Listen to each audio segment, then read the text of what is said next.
जंगल में कई दिनों से मूसलाधार बारिश हो रही थी। टुनी चिड़िया का घोंसला पुराना था और छत से पानी टपक रहा था। माँ, बहुत जोरों की भूख लगी है। पेट में चूहे दौड़ रहे हैं। माँ, आज तो वो करवाने मत खिलाना। हमें वो टीवी में दिखने वाली लंबी लंबी मैगी खानी है। मेरे प्यारे कुक्कू, मेरी बात सुनो और शांत हो जाओ। मुझे पता है कि तुम्हें बहुत भूख लगी है, लेकिन ये जंगल है, शहर नहीं। यहाँ लंबी लंबी मैगी कहाँ मिलेगी? मैं अभी जाती हूँ बाहर। कितना भी पानी क्यों न बरस रहा हो, मैं तुम्हारे लिए कुछ न कुछ अच्छा ढूंढ कर लाती हूँ, जिससे तुम्हारा पेट भर जाए। टुनी, बाहर बहुत बारिश है, तुम कैसे जाओगी?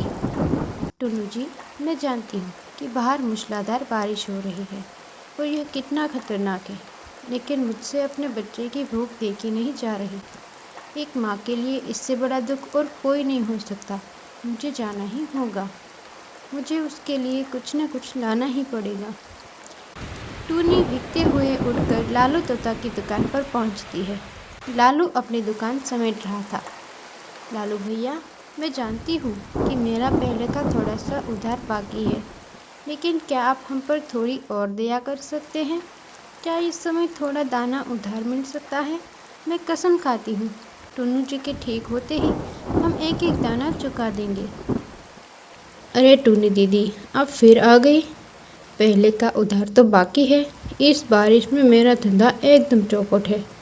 ना उधार, सॉरी दीदी। भैया, आप मेरी मजबूरी को समझिए। मेरा मासूम बच्चा 2 दिन से भूखा है और मेरे पास उन्हें देने के लिए एक पत्ता भी नहीं है। यह मेरे लिए जीवन मरण का सवाल है। क्या आप एक माँ की मदद नहीं करेंगे? टूनी निराश होकर जंगल के किनारे उस जगह पर गई जहाँ इंसान पिकनिक मनाने आते थे। वहाँ सब कुछ गीला था।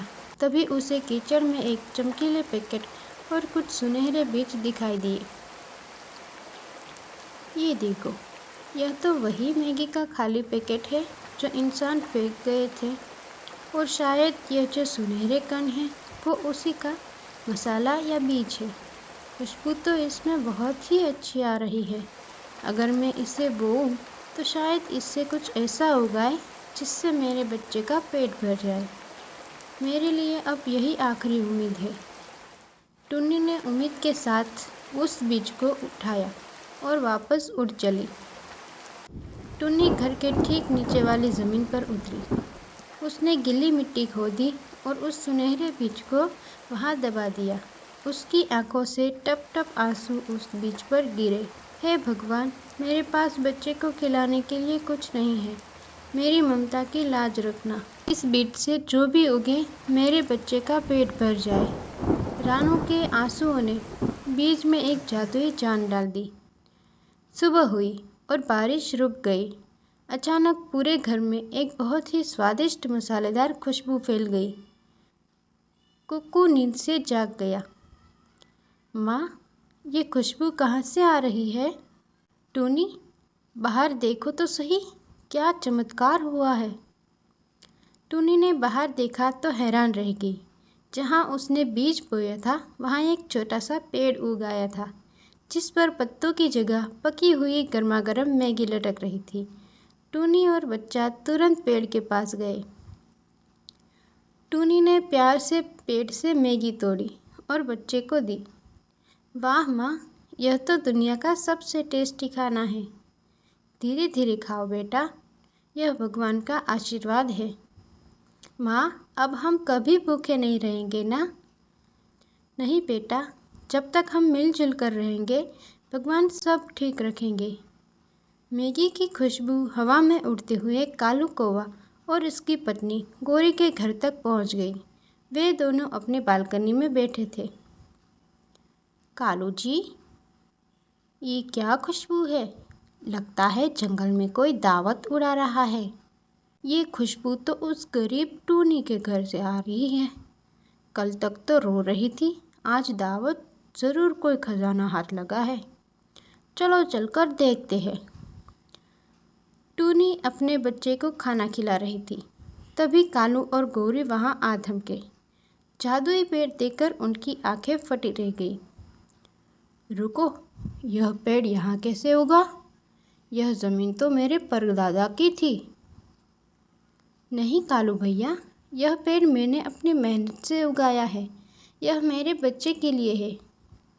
चुप कर, यह जादुई पेड़ अब हमारा है। हम इसे लेकर जाएंगे।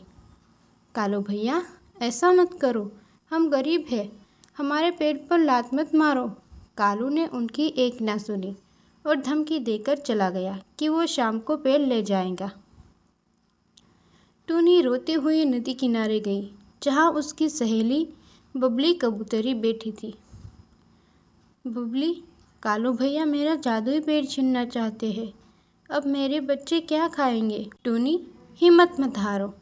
जादू सिर्फ चीज़ों में नहीं होता, तुम्हारे आंसुओं और प्यार में था। लालच उस पेड़ को रास नहीं आएगा। तुम देखना, ऊपर वाला न्याय करेगा।